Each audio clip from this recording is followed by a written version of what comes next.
Okay, good evening, Somers. This is Supervisor Rick Morrissey coming to you via Zoom and YouTube.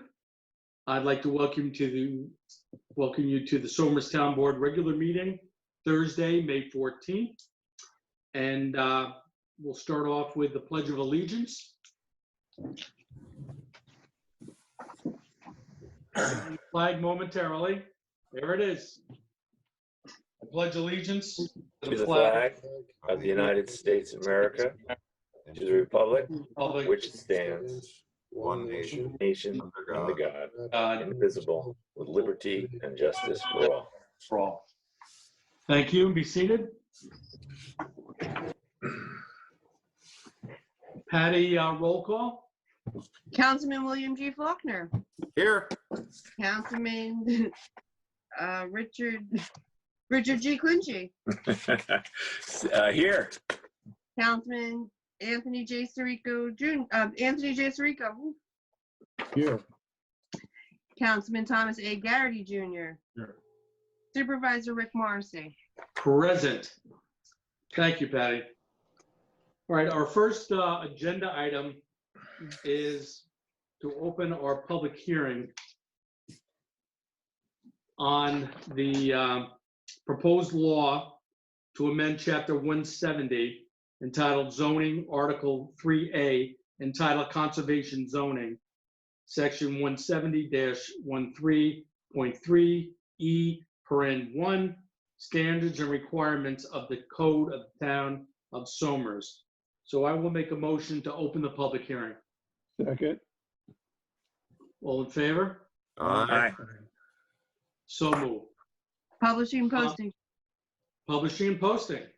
That was published in the Somers Record and posted on the town clerk's bulletin board on April 30th. Thank you. Okay, is Saret on with us? No. No, not yet, guys.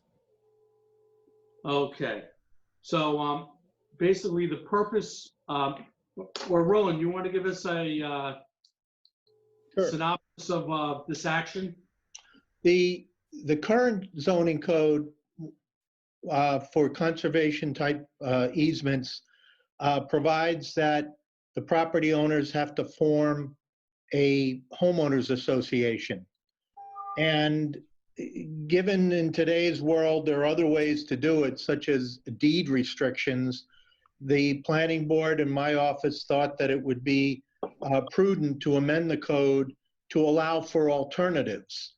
Now, the draft you have in front of you actually was going to delete the language about having a homeowner association hold the conservation easement.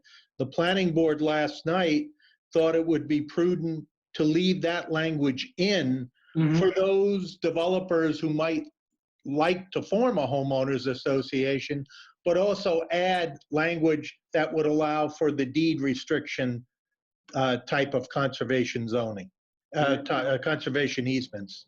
So we're gonna give them a choice and basically let the homeowners or the builders work with the planning board on which way they want to go. Exactly. Okay. Exactly. Now, you don't have the amended language in front of you tonight.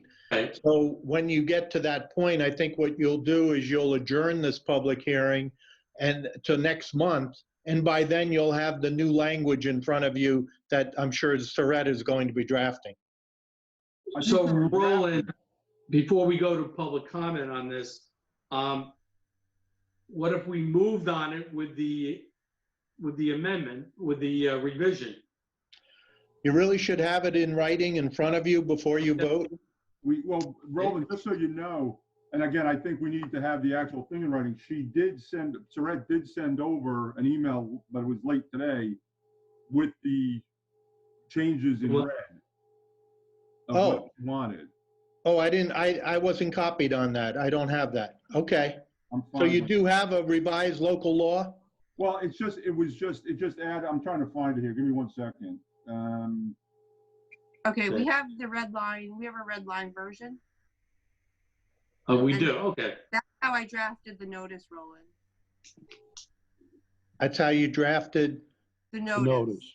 No, but there's new language as a result of last night's planning board meeting.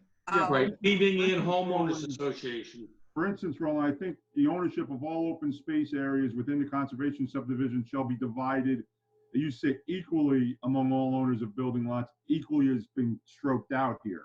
Right. So I don't know if this is the new one, because when I asked Surratt, I said, Surratt, I assume the planning board changes are in red. She said, yes, but only on the second example. The first red track change are the ones the town board had advertised for the public hearing tonight. So I guess what you're saying is she sent it over, but it's not officially. It doesn't sound like it's in the form of a local law. Okay, It's not. So Okay. you're right. So we should just adjourn it to the first work session. So does that make another Correct. public hearing necessary? Just keep it open. No, you'll just adjourn this and then you'll get some revised language, but you don't have to republish or anything. Okay, right, we'll reopen the public hearing, take any additional comments, but then when we close it, we'll have the final revised draft that we can vote on. Correct. okay. So, all right, at this time, why don't, I'll open it up to the public for any comment on our proposed zoning amendment. Is there anybody out there? Any comments on YouTube, Paul?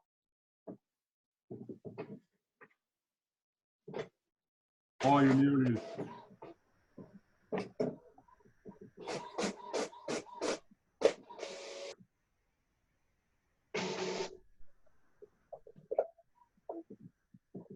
Okay, so just to remind the public, you can comment via Zoom.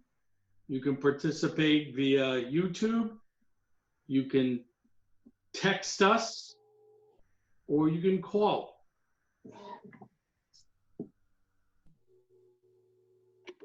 And there's Surratt.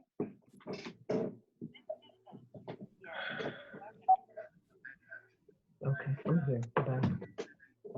Okay.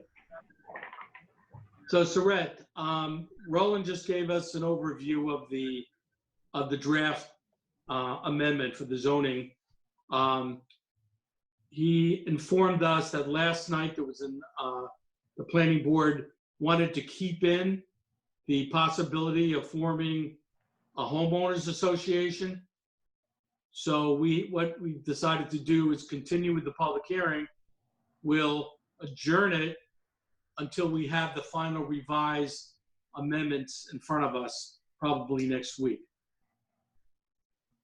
Okay, that sounds right. I apologize.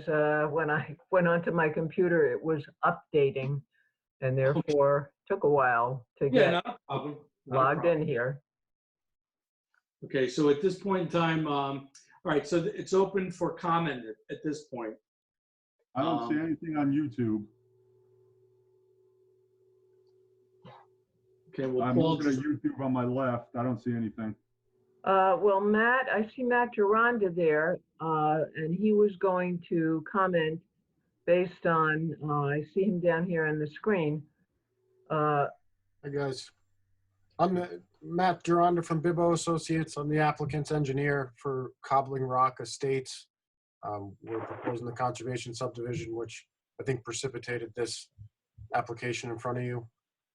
I could certainly give a brief synopsis of the project and why it's beneficial for us, and why we think it gives us some flexibility to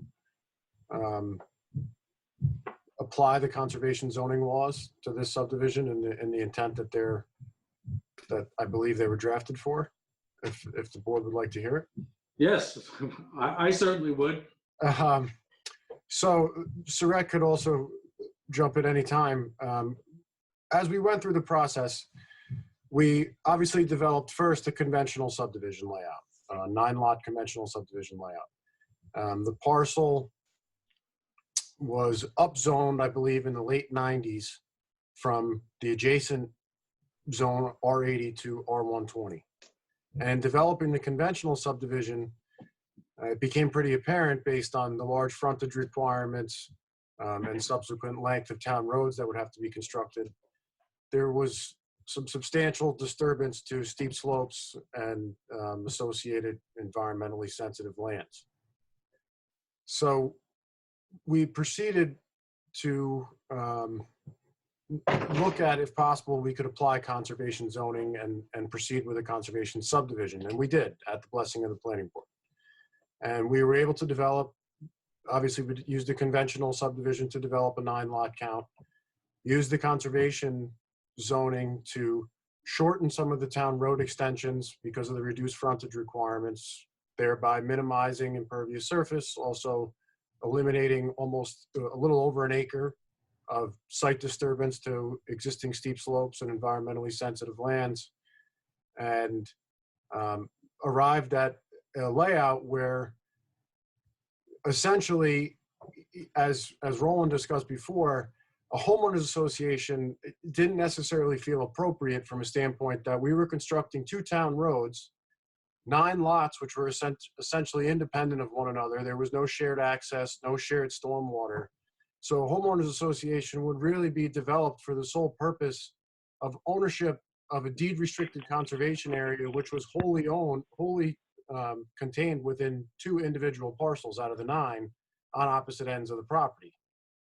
So it created a scenario where the homeowner association was almost more cumbersome than anything else.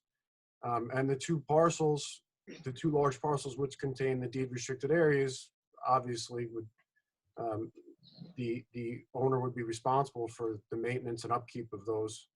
And the areas that we're conserving are also of a size that there's really, not that I'm aware of, any interest from any conservation entities such as the Land Trust or the town of Somers for that matter, because they're fairly small areas.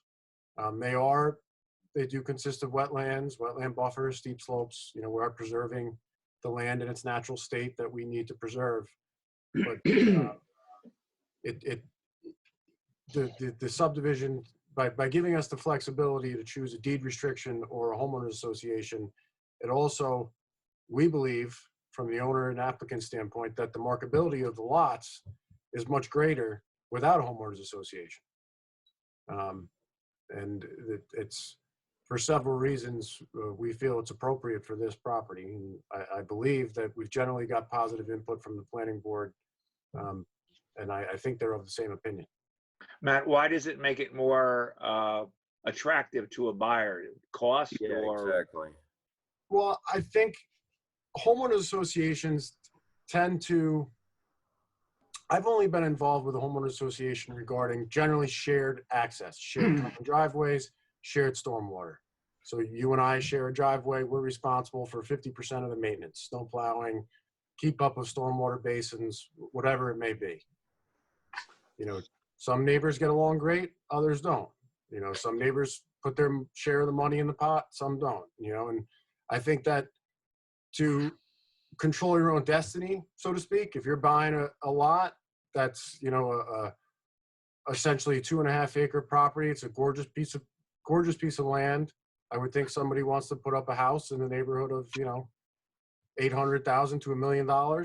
And they're, you know, if I was doing that, I would want to control my own destiny, for my personal opinion.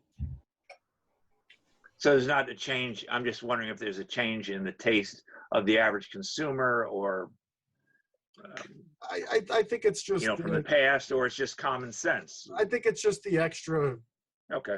you know, the extra level of you know, someone else you have to deal with. And you know, also in past experience, subdivisions I've done in a number of municipalities, a lot of times the homeowner association documents never get filed correctly. So there's always one neighbor that says, I'm not responsible for this. And sometimes things don't get taken care of the way they're supposed to.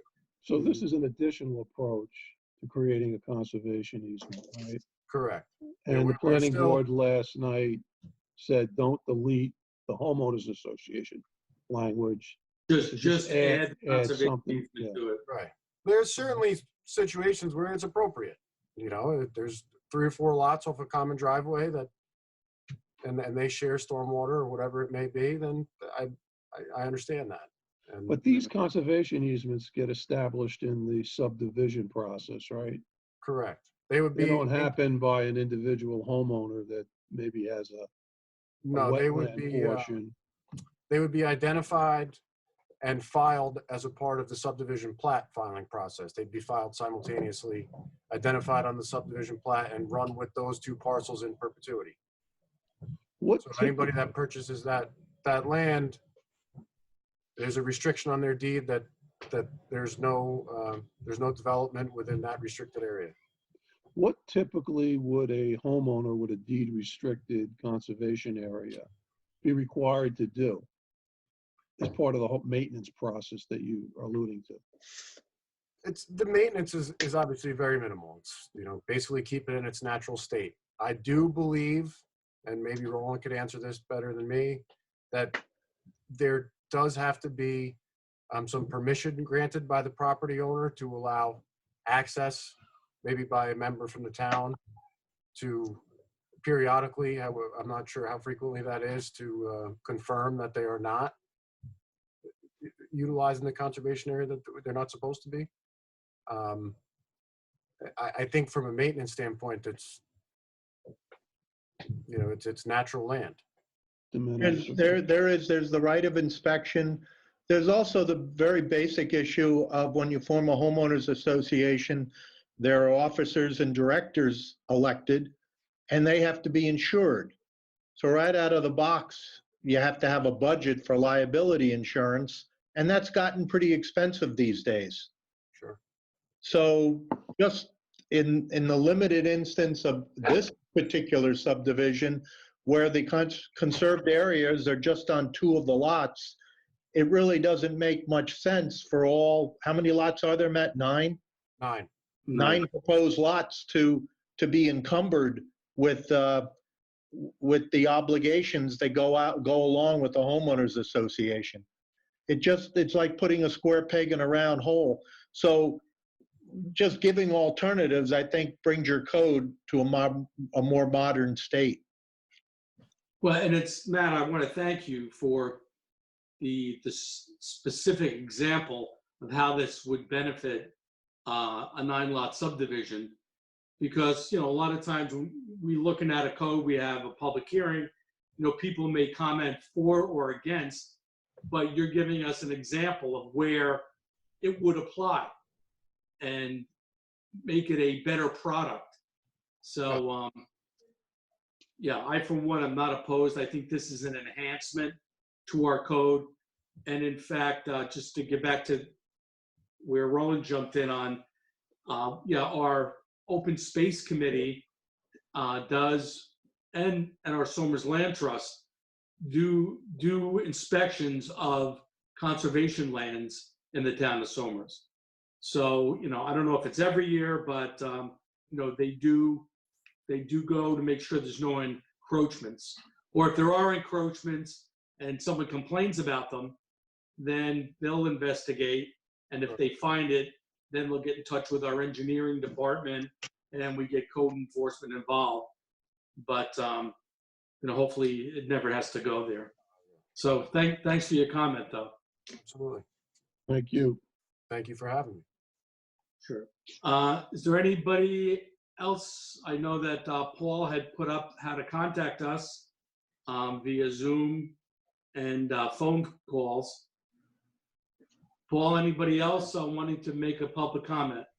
No, not as of now. So Roland, this is like a no-brainer. I mean, there's no downside to this, right? It's just a change to make things more palatable going forward. And like you say, probably the preference of people, unless they have to be in a homeowners association, is not to have it. So why would we not change the code, right? Exactly.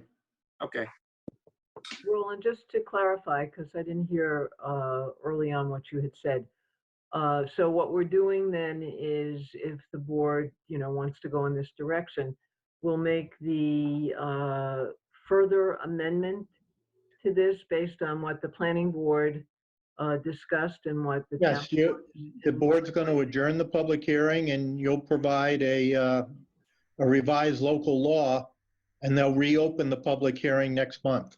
Okay, and do we have to renotice the public No. hearing? No, No, we do not. Okay, so with that said, I'll make a motion to adjourn the public hearing to a Second, later date. second.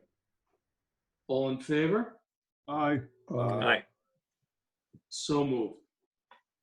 Great. Okay, so we'll, once we get the revised draft, we'll schedule the public hearing and we'll reopen it and take action. Thank you, everyone. Red, thank you for coming on. Matt, thanks for Thanks, your Matt. input. Thank you. Be well, Okay. everyone. Good Stay night. safe. Thanks. Have a good evening. Night, Surratt. Good night. Yeah. And the rest of you guys and gals, don't go anywhere. We still have a meeting to conduct. Have fun. Yes, boss. Okay. Why we so do it? I make a motion to open public comment. Now, public Second. comment can be on any issue that any resident has on their mind they want to bring to the attention of the town board. Second. All in favor? Aye. Aye. So moved. Okay, I see Paul's getting ready to put up the way to contact the town, participate. And I would just say for those viewing, this is going to be the new normal for a while. So if you want to participate in government, this is going to be the venue we're going to be using for the foreseeable future. So I'll wait a moment or two to for anyone that wants to call any of those phone numbers or to get on the Zoom meeting and have your say.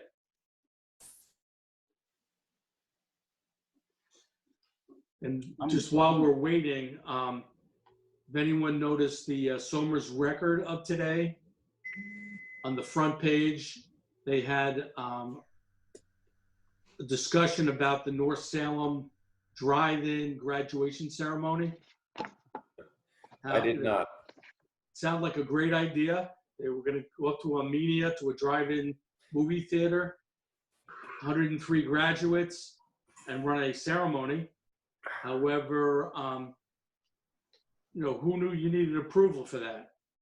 So there is discussion, I guess, between the North Salem School District and the State Education Department to find out, and I guess the governor's office, to find out if you can effectively social distance in cars at an event. As you know, there are no public gatherings allowed. Now, would that be allowed with cars? I don't know. Well, they just opened the drive-in theater. That was specific. So I just can't see them saying you can have a drive-in theater, but you can't have a graduation at a drive-in theater. Doesn't seem to make sense to me. But I don't know that they're saying you can have a drive-in theater either. Yeah, it was specific in the governor's opening up last week. Yeah. Okay. Supposedly a whole bunch of them are going to start opening up. In fact, they're talking about doing one down at Kensico Dam. Yeah, and Playland, I think they're talking about also. So, all right, Paul, do we have anybody for public comment? No, nobody on the YouTube feed and nobody trying to get into the Zoom. Hold on, I might have somebody. That would be via our text or phone line. A call from the outside world. We're saved. No, they prefer not to comment because they're saying nobody can see what our meeting. I'm sorry, I didn't hear that. There's no, They no prefer comment. not to comment at this time because they're saying nobody can see our meeting. Nobody could see the meeting. I can see it. It's on TV.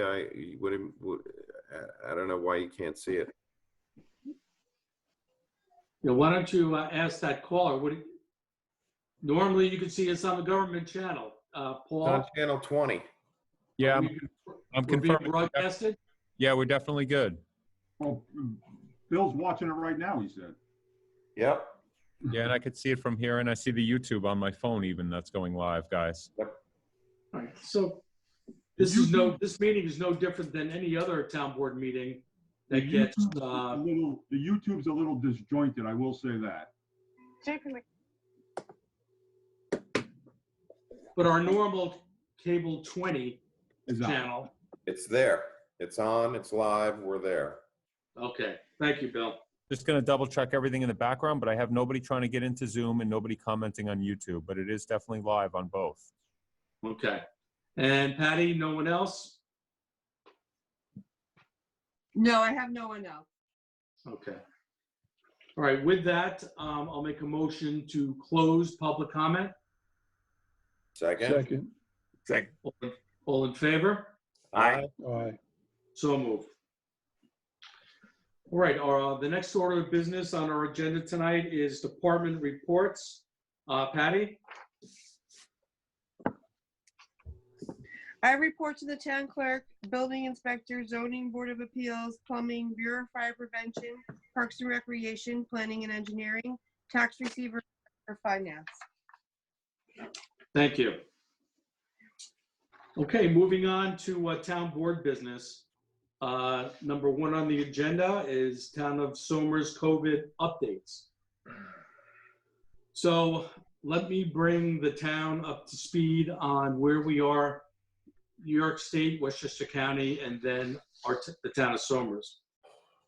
So as of the other day, in New York State, there were 340,661 positive cases in New York State.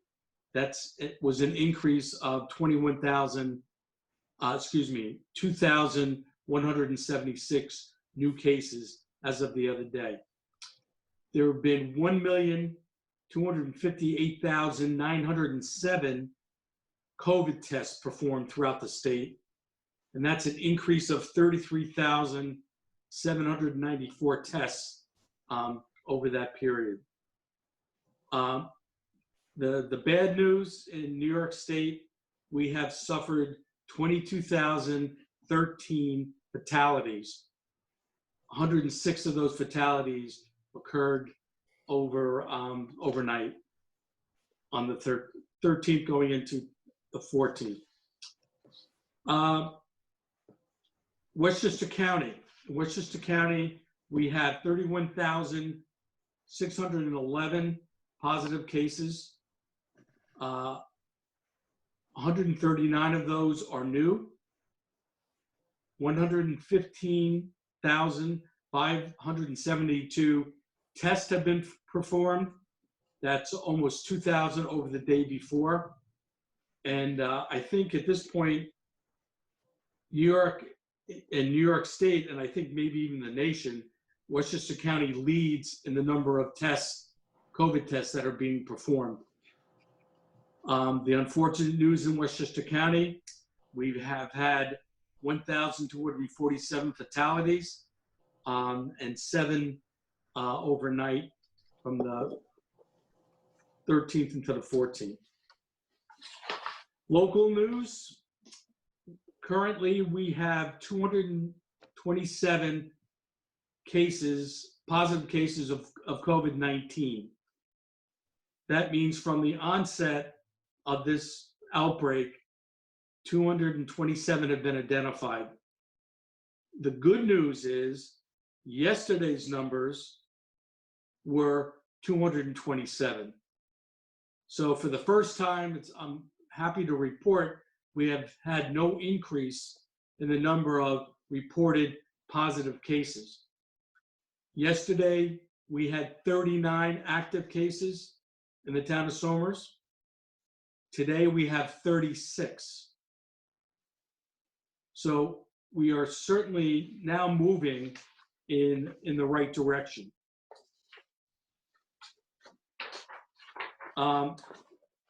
As you know, to get out of our seclusion, staying at home, being sequestered, staying safe, the governor has set up a matrix that each region has to attain. We happen to be in the Mid-Hudson region, which includes Dutchess, Orange, Rockland, Putnam, ourselves. And it's not, Westchester can meet some of these, but we all have to, in our region, meet these metrics. So we have attained, at least in Westchester, in Mid-Hudson, all of us together have attained 5 out of the 7 metrics. And I'll just go over the metrics for you real quickly. Metric 1 is a decline in total hospitalizations. We've done that, or as Northern Westchester reports to us, there are more people leaving Northern Westchester Hospital after being treated for COVID than are being admitted. So we've attained that. Metric 2, a decline in deaths. We have not demonstrated that 14-day period of reduction of fatalities in our region. Metric 3, new hospitalizations. We've attained this in Northern Westchester, but throughout the region, we have not. So we have not reached the metric for the region, which is fewer than 2 hospitalizations per 1,000 residents. Rich, you know what we do need to find out on that? Because as I commented earlier, we need to be under 2 per 100,000. Today we're at 2.38. On Monday we were at 3, so we came from 3 down to like 2.25. Now we're back up to 2.38. What happens if you get like a 1.99? You hit all of them, and then 3 days later you go up to a 2.01. Right. So it's a 3-day rolling average. The rolling average. Every But only 3 3 days. 3 days? Yeah, 3-day rolling average. That's not. Over a So if you go up 14-day one period. day, the average, so it's the average of days 1, 2, 3. The average is 2, 3, 4. The No, I average is get 3, 4, 5. that. I totally get that. But what I'm saying is yesterday, the rolling average was like 4 days ago, the rolling average was 3. 2 days ago, it was like 2.25. Now it went back up to 2.38. So if we hit a rolling average of 1.99, technically we hit the index. And if we hit the other index, and then 4 days later, we go up to 2.01 for 3-day rolling average. Does that mean we have to shut down altogether, or what does that mean? You start over again. So people are back to work, and you got to say, shut it down? Oh, I see. You've got all 7. They open up, and then it happens. Right. Yeah, the county executive said he's not sure what the state will require. Yeah, because that's what I'm saying is, I Yeah. can understand if you go back up to a 3 or something, but if you go back up, if the rolling average is from 1.99 to say a 2.05 after you've already opened up, it seems Right. Well, that you would tell everybody to go He was home. asked the question. He wasn't sure. All right, good. well, how do you answer a question like that? I don't know. You put these things in place to try to attain them. This is not foolproof, as you mentioned, Tom. You can meet them one day and then you Right. open up and all of a sudden we backslid. So A 3-day rolling average is really not. the fact that we're staying at home, we are attaining some of these metrics is a good thing. But when we start opening up, we fully expect this virus to come back in the fall, October, November, when flu season comes around again. We may be doing this That's again. the fear. Yeah, I know. I just didn't know if anybody had addressed it because it seems pretty, It didn't have an answer, Tom. all right. Right. Yeah. Good question, but no answer. Question though. Okay, so our third metrics is new hospitalizations. Did I just say that? Yes. Okay, we have not attained that either. So we've attained metric 1, not 2, not 3. The fourth metric is hospital bed capacity. We are well on our way. We've exceeded that. You must have 30% of hospital beds available. We're well over that number in Westchester County. Metric 5, ICU bed capacity. But not in Mid-Hudson. Yeah, this is Mid-Hudson, right? Mid-Hudson is what we have to do, and we're only at 33%. All right, so we have, I guess, 3% more to attain. No, we're good. We're good, but we're only over by 3%. We didn't beat it by a big number. Right. So that goes to your point. What happens? You open up and 3 days later, the capacity gets taken up. Yeah, yeah. All right, so Mid-Hudson right now, we're okay. Metric 5, ICU beds, where we've met that. We're really Metric good on that one. 6, yeah. Metric 6 is diagnostic testing capacity average. I think Westchester County is putting us over the top in our region for that, so we've met that. And then finally, the metric contact tracing capacity. Now, this is a big question we've gotten from a lot of people. Who's finding out where people got this? How do we contain it? And Rich shared an article with us this week from an immunologist, I think it was, that did studies about a number of different case studies, how one person caused almost 100 infections. That person died himself, and 16 other deaths were related to just his infecting family members and when he was out in the community. Bob from Chicago. There you go. So no names, please. No names, Contact please. tracing process is a mystery to me. So the contact tracing capacity, my understanding is the Bloomberg organization has donated money to this effort for New York State contact tracing. So we are checking off that we are going to have that capacity. If we do not right now, we're well on our way. I think I read somewhere that in Westchester, we're going to have 300 new hires. 300. And once again, people want to know, did my neighbor or, we have, 36 active cases. Where have these people been in our community? We don't want to go to where they work. We don't have that information.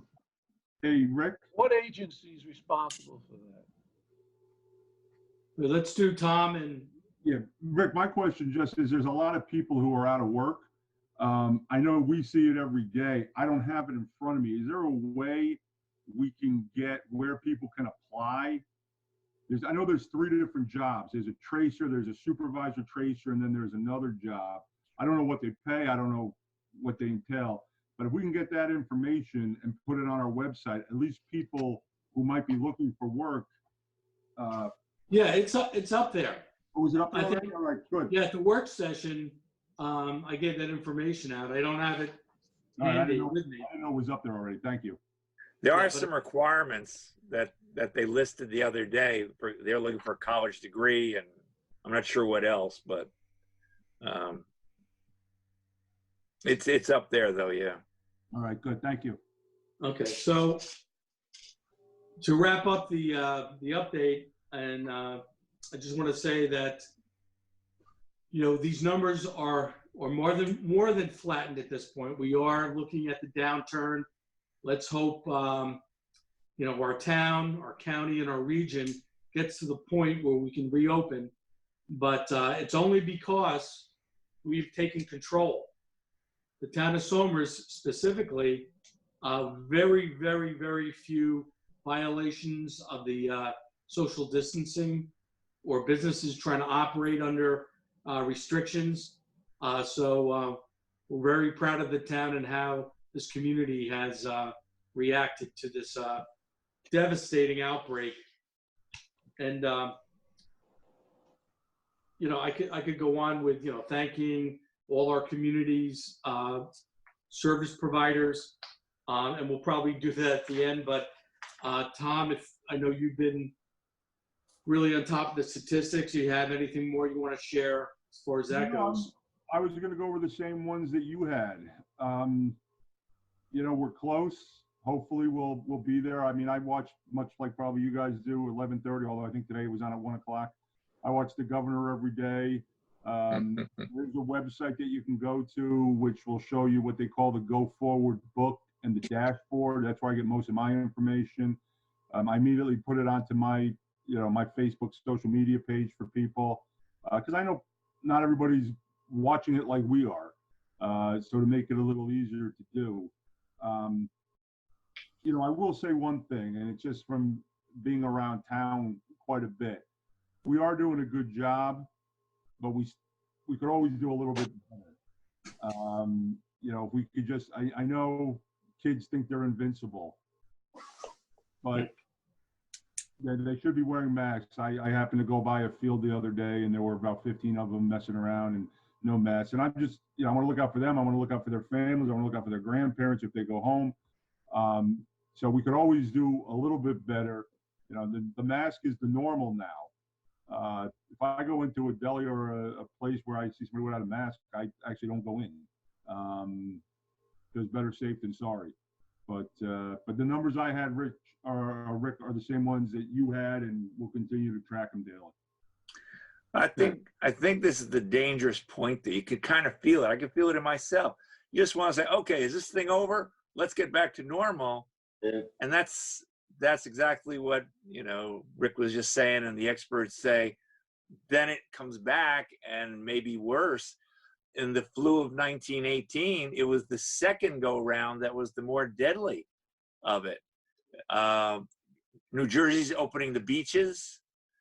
Connecticut's opening some more, and so people in New York are saying, how about us? And I think that there is a danger if we lose our discipline. And I think you're right. So far, we have been disciplined. We just can't lose it now. Yeah, true. Let's hope, and because we're next to the metropolitan area of New York City, there are at least four regions, maybe a couple more open today, I think, but there are 4 regions that are beginning those phases now, phase 1, 2, and 3, and 4, to reopen and get their economy going. Look, I realize our community is suffering. People have lost jobs. We have to get them back to work. But we cannot just open the floodgates and say everything is normal now. It's not going to happen. You're going to see people at the workplace wearing masks. We had a department head meeting today where I stressed to all the department heads, we as a town and town board are taking every possible precaution to protect our essential workers. We're giving them masks, hand sanitizers. We're sanitizing the buildings. We're fogging them. We want to provide a safe working environment for when and if we come back full force. Right now, only most of our staff are working from home, but our town offices are occupied by essential people answering phones and conducting business. So I agree with you, Rich. We have to be disciplined with the knowledge. Look, we don't want history to repeat itself. 1918, it came back with a fury. We're a little more sophisticated, hopefully, as a society now, and could understand that and take those precautions. So if you're not walking around with a mask in your jacket or your pocket, or a bandana on your neck, really what this does is you are protecting other people from yourself. We don't know if you're asymptomatic. We don't know if you're getting ready to have COVID, or you have COVID, you never realized it, and you go into an area and you sneeze. You are projecting that virus. If you're wearing a mask over even a bandana, you're containing those droplets into your own self. So when you see people wearing masks, they themselves are being socially responsible. Those people who are not wearing masks, these kids who are invincible, they could pick up the virus from their friends. Then they come back to the roost. They come back to their home. their parents, their grandparents. Now they are the transmitter. They're fine. They feel great. But that's killed thousands of people in Westchester County. So we really have to stress that with the younger generation. They may think they're going to live forever, but it's the people around them we want to protect as well. So that's our update, folks. And our office is always open for questions.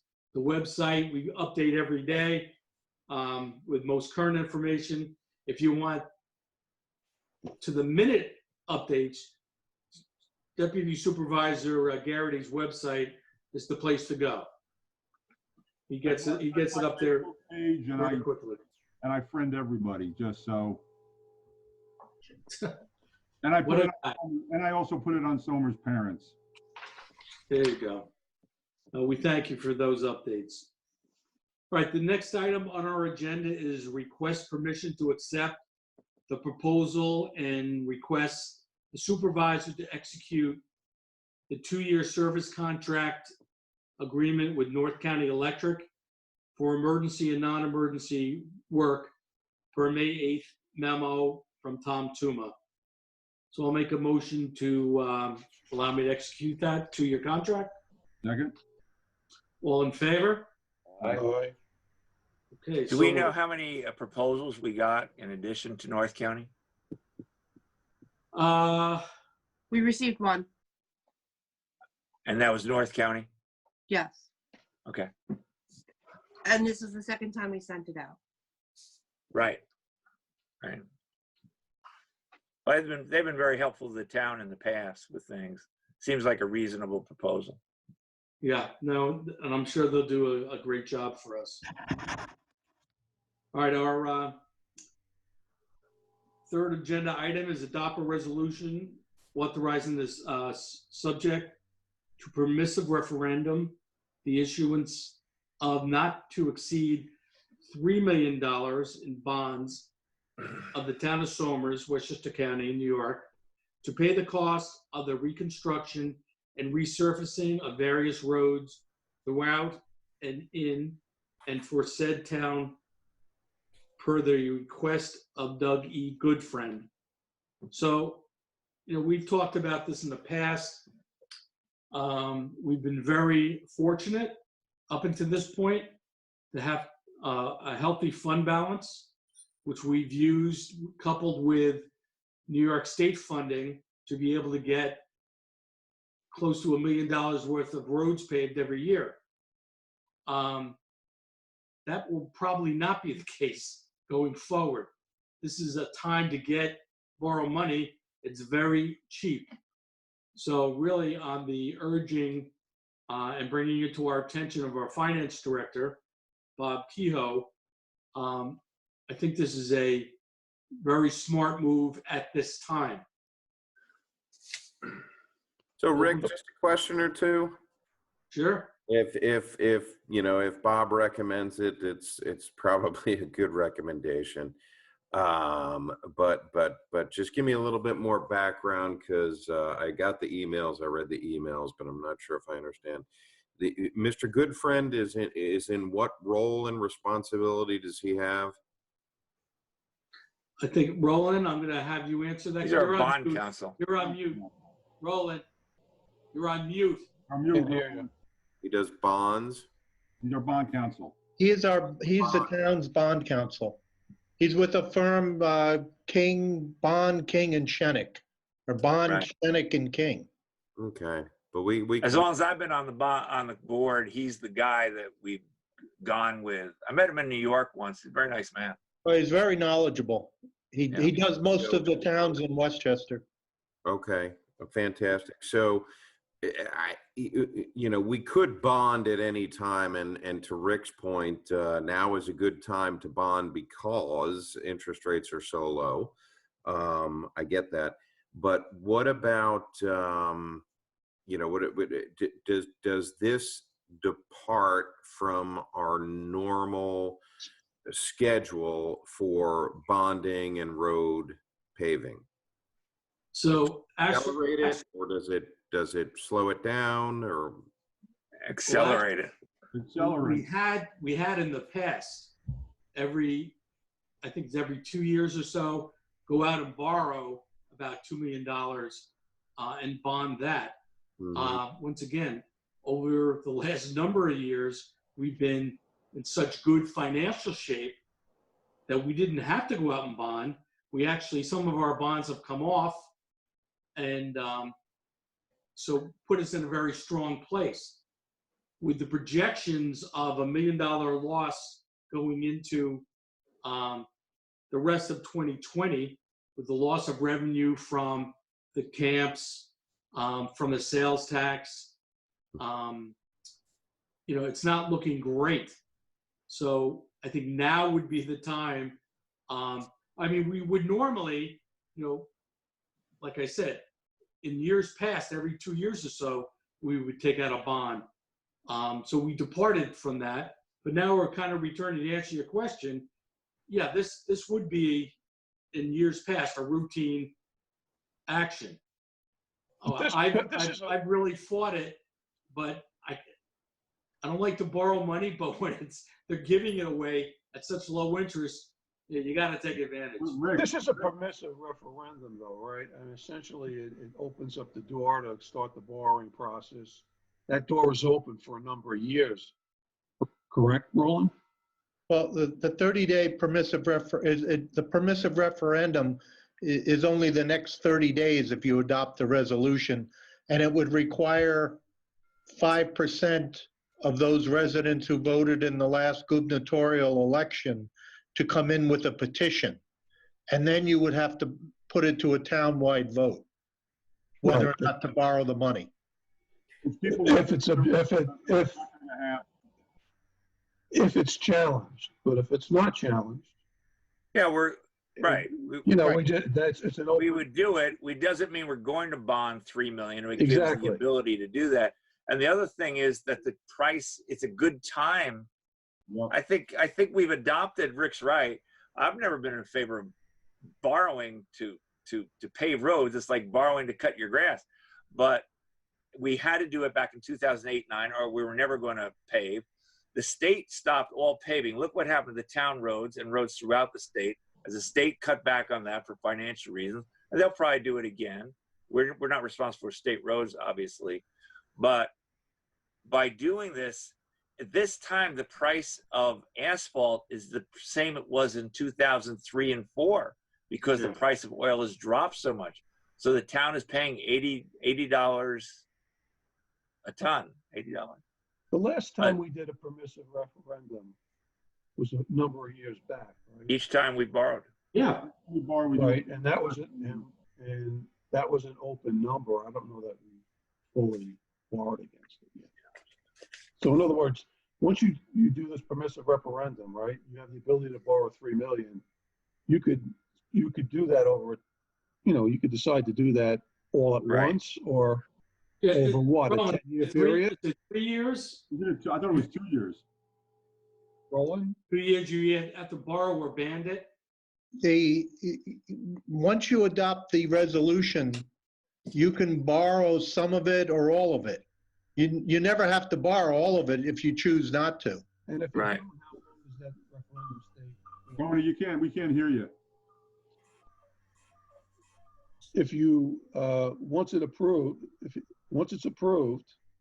how long does that referendum stay in force? 30 days. Yeah, Right. 30 days. He's asking, how long can you borrow on it for? How long could you borrow on it for? I mean, you could Oh. take $1 million this year and then another. A bond resolution is generally good for 5 years before it becomes stale. Okay, that's my I point. thought. 5 years? Yeah. So to in start the this- first of that is, there's a 30-day permissive referendum. We cannot borrow it within that 30 days, right, Roland? We have Correct. to wait 30 days. If we get 5% of the people who voted in the last gubernatorial election come out opposed to it, then we have to have a mandatory referendum. Correct. Okay, so Which- that's where we are. So if we vote on it tonight, that starts the clock on the 30-day. if you're ever going to borrow, this is the time to do it. And if you're ever going to do it to pave, this is the time to do it. Rates are even lower than they were in the past. And the price of oil has dropped so much that the price of asphalt, and oil is the biggest component of that price, it has never been lower. So, you know, and in addition, as Bob pointed out, it allows us to keep a cash position because we don't know what the finances are going to be going forward to protect the town. Right. So we get to keep some cash, borrow at basically no interest rate, and if we pave at the lowest rate it's been in 20 years. We also have bonds coming maturing, right? 10-year bonds are basically dropping off the schedule right now. We just had some. Yeah, so, Rich, why don't you propose a resolution here? I would propose that we adopt the resolution allowing the town to borrow up to $3 million per the requests of Doug Goodfriend and Bob Kehoe. Okay, do we have a second? Second, It requires a roll call. okay. Okay, so we will do a roll call, Patty. Okay, Councilman William G. Faulkner, Aye. Councilman Richard G. Clinchie, Aye. Councilman Anthony J. Sirico, Aye, Councilman Thomas A. Garrity Jr., Aye. Supervisor Rick Morrissey. Aye. So moved. And that'll be published next Thursday. Next Thursday. Okay. All right, so the 30-day period to voice an opinion against it is now open. Okay, tonight I have an add-on to the agenda, so add-on number 4.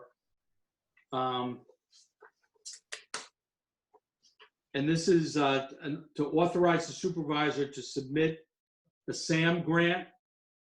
And this has to do with the police hybrid vehicle and the digital speed signs. So this is, we need authorization to put in for these grants. These are grants that are run through Senator Harkin's office. And they're awaiting our submission. So I'm going to make a motion to get authorization to submit these 2 grant applications. second, All in favor? Aye. aye. I love those speed signs. Yeah. Yeah. We're going to get more sophisticated as they go along. They're going to record some speeds for us, and some will be fixed and some will be portable. So It's a harmless way to calm traffic down without having to get people in a summons and violation. correct. So So do I we see have any idea where the fixed ones are going to be? not as yet. Not yet. Okay. 'Cause the portable ones are nice because we have control over it. We've got Chief Driscoll who takes care of us. But the fixed ones, I don't know. Is that kind of is that a potential eyesore? Or is it just going to be in a neutral locale where it's Going to be in a locale where we think people speed a lot. And hopefully, Yeah, probably near school zones, yeah. yeah. you know. But Okay. yeah, we can cross that bridge when we come to that. Pack Avenue. Yeah, exactly. So I noticed actually today in Heritage Hills, they installed speed humps. So maybe we'll check with Dave Jacobson, Heritage Hills Security, to see how they work over there. Uh-huh. Because as we know, our chief of police is not in favor of them. He said that, they can become dangerous, Right. and that's correct. And, they could, but let's see what, you shouldn't be going over 30 miles an hour in Heritage Hills anyway. So, You know what happens when you hit a speed bump like that, when you're speeding? You usually fly out off into the next neighbor's yard somewhere. That's right. Could happen. Speed bump. Airborne. Job. You have one. Yeah, it could happen. Okay. Okay, moving along on the agenda, under personnel, we have openings on our affordable housing, library board of trustees, partners in prevention, architectural review. Okay. Moving on to the consensus agenda. Let's see, I do want to note that we're declaring May as National Historic Preservation Month in the town of Somers. So the May is dedicated to National Preservation Month, also known as Historic Preservation Month. The month celebrates the nation's heritage through historic places. Now, we in Somers are graced with a number of historic places. Town's commitment to historic preservation goes back to 1927, when the Elephant Hotel was acquired. The town acquired numerous historic properties, 3 of which are national registered sites. One is a national on the national landmarks list, which is the Elephant Hotel. So Mount Zion and Tomahawk and the Elephant Hotel are national registered sites, with the Elephant Hotel being on the national landmarks designation. We've always been committed to the preservation of our historic places here. We have monies every year in our budget that is used by our Historic Properties Board to maintain our historic structures, which we do. We applied for numerous grants over the years for that. And we've only achieved the National Landmark designation for the Elephant Hotel and our other registered hamlets because of the hard work of Mickey Oliver and our current town historian, who keeps up, Doris Smith, who keeps on top of our historic preservation places. We've also designated the Business Historic District, which contributes to our historic nature, and what we should be celebrating that during this month. Even on the site of Bailey Court is a historic place in our hamlet. The Elephant Hotel, St. Luke's. There's a lot which abuts 100, which was the site of the brick kiln that Hackalaya Bailey used to make bricks for the Elephant Hotel. So that site still exists off of 100, and that's in our historic district as well. So as I mentioned, we go after grants for maintenance of the Elephant Hotel and our other properties. And finally, wrapping up, our historian and historical society are working with the Department of Environmental Protection from New York City to protect the original bridge abutments on Dean's Bridge. That crossing predates to the American Revolution. So there was always a crossing there. Dean's Bridge was built probably in the 1900s and will be removed in 2020. But through the good work of our historian and the Historical Society, they are preserving those abutments, these huge stones, and we'll have some type of monument down there to commemorate that. Rick, So I did want to call people's attention to that. Yes. yeah, just that's great news. That's great news that we've got that kind of history. But help me out because I don't necessarily have an engineering background. But an abutment is exactly what? Is it just a big stone that was always there? Or, and if you don't know the answer, that's fine too. But that's great. Bill, I have all the answers. Okay. Fire away, man. The wizard. But I did not have all the answers about 6 weeks ago. I've only learned. See, I've learned about the electrical grid, and I've learned about substations, reclosers, and transformers. I didn't know about those in the past, but I do know about those now. And I do know about bridge abutments. So these bridge abutments were carved out of granite and placed on both sides of the entrances to a lot of our town bridges. One of those abutments you can see down at Fireman's Field.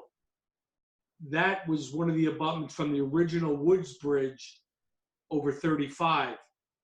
So what we're seeking to do is preserve one or two of those abutments, keep it in town, keep it in place with a plaque on it. So I love the idea. Yeah, great. Okay, any questions on the other consensus agenda items?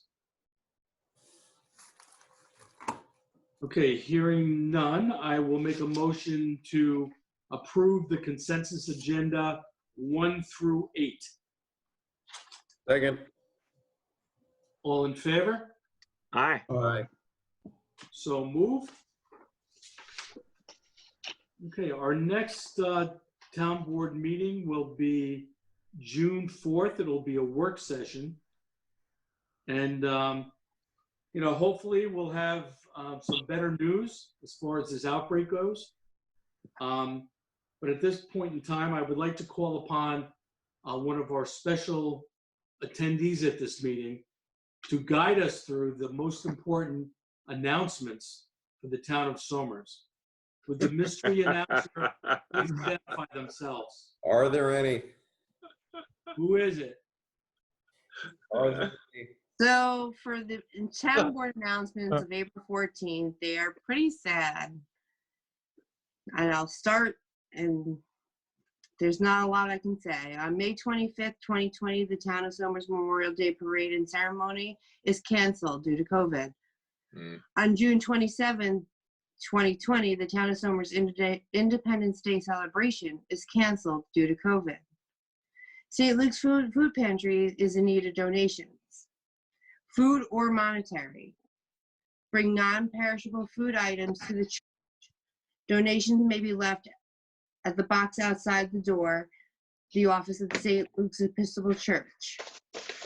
Or you can call 277-3122, or donation, there's also a donation box at Chico's. Critical needed items are canned fruit, cereal, canned beans, rice, 1 or 2 pound bags, rice-a-roni, pasta-roni, tomato sauce, dried beans, black beans, lentils, paper goods, facial tissues, toilet paper, and paper towel.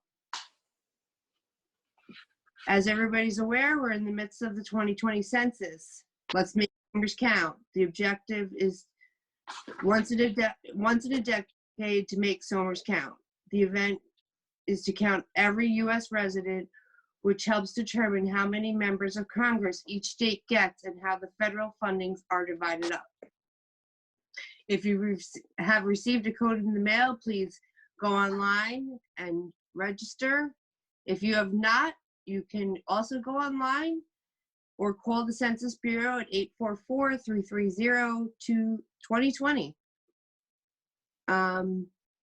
It's very easy. If you did not receive your code, you can just click I don't have a code, and in less than 5 minutes I was counted. So I did not receive a code and did that myself. And lastly, we are Somers strong. Keep up the good work and wear a mask and please socially distance. Okay, thank you, Patty. Thank you, Patty. Those are very important words at the end there. And the census certainly is, please be counted. We are now a population of over 21,000 people. Back in 2010, we were probably around 19,000. So let's get everyone counted because we want representation and we want a chance at the funding and grants that come along with that. So I trust everyone, well, the mothers out there had a wonderful Mother's Day. And looking forward to a healthier future for our town. But let's If I keep can doing, just, I'm sorry. let's keep doing what we're doing. Yes, Rich, go ahead. Yeah, I just want to, Patty was mentioning the food pantry, which just brought to mind Galata House, which we mentioned last week. Last week I was with them at the high school giving out some meals, and they do that every Thursday at the high school and every Thursday up at Somers Point, Heritage Hills. And there they give out pre-made meals as opposed to food pantry, which is the raw materials of making meals. And they have a whole bunch of sponsors, Galata House here in Somers, and they've given out over 24,000 meals from 53. They get them from restaurants, and then they give them out. They're prepackaged. So I just wanted to mention that, just thinking about the food pantry too. Right, that should be an ongoing announcement because they are fantastic. You know, people are stepping up in this town like you wouldn't believe. You know, I can't say enough about living in this community, and I'm very proud to represent it. And I'd like to get us through to a healthier tomorrow, that's for sure. And we will. So any closing comments, issues, concerns? I'm very happy. Hearing none. I'm very happy that I'm getting my clippers tomorrow. Okay, well, we're gonna look forward to that mohawk. I was looking forward to cutting my hair, so we'll see what. Nice. Month it'll come back. My son Matthew did this. I may be over. I got to get a haircut. Good job, Yeah. Matt. I'm losing hair. You know Yeah. what? I'm just going to wait till the hair leaves, and then I don't have to worry about it. Well, that won't be too long, Rich. That's what I'm Hey, doing. hey, hey, let's not get personal, buddy. Looks like it's disappearing right there, right in front of me now. Okay, this meeting is deteriorating, so I'll conclusion. I'll make a motion to adjourn. Okay. Second. All in favor? Aye. All right. So All right, moved. be safe, Somers. Good night. Good night, Good night. Somers. Good night, guys. Thank you. Good luck. Good night. Thank you, Paul.